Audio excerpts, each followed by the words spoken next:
effectivement de ce déplacement qui ne concerne pas seulement des députés France Insoumise, mais de différents groupes de l'Assemblée nationale et du Sénat, en tout 22 personnes qui vont donc se rendre à Rafah le 4 février. C'est un déplacement important, c'est le premier déplacement de parlementaires nationaux à Rafah, dans l'objectif d'exiger un cessez-le-feu immédiat et durable. Nous avons évidemment conscience de l'importance dans le moment que revêt ce déplacement. C'est parce que, évidemment, il y a des décisions, par exemple celle de la Cour de justice internationale, qui, j'allais dire, concrétise un peu plus la question du risque génocidaire. Donc chacun constatera que pour éviter un risque génocidaire, il vaut mieux commencer par un cessez-le-feu de façon à ce que on arrête d'accumuler des victimes civiles du côté de Gaza. On en est maintenant, au niveau des chiffres, on en est à près de 27 000, je le rappelle quand même, dont 8 000 personnes en plus, a priori, sont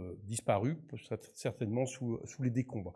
Il y a bien observé qu'il y a à Paris en ce moment des discussions entre plusieurs États, dont Israël, sur l'idée d'une trêve durable. Nous, on parle de cessez-le-feu, c'est clair que ce n'est pas seulement une trêve humanitaire, mais j'allais dire que ce déplacement peut servir aussi, parce que c'est l'idée de pression en ce sens, c'est-à-dire dans le sens d'un cessez-le-feu. Et évidemment, assorti ensuite de plusieurs considérants. La première, c'est que le cessez-le-feu est indispensable pour des négociations sur la base des résolutions de l'ONU qui contient la reconnaissance des droits du peuple palestinien. Donc c'est une deuxième, j'allais dire, c'est la deuxième étage de la fusée si on obtient le cessez-le-feu.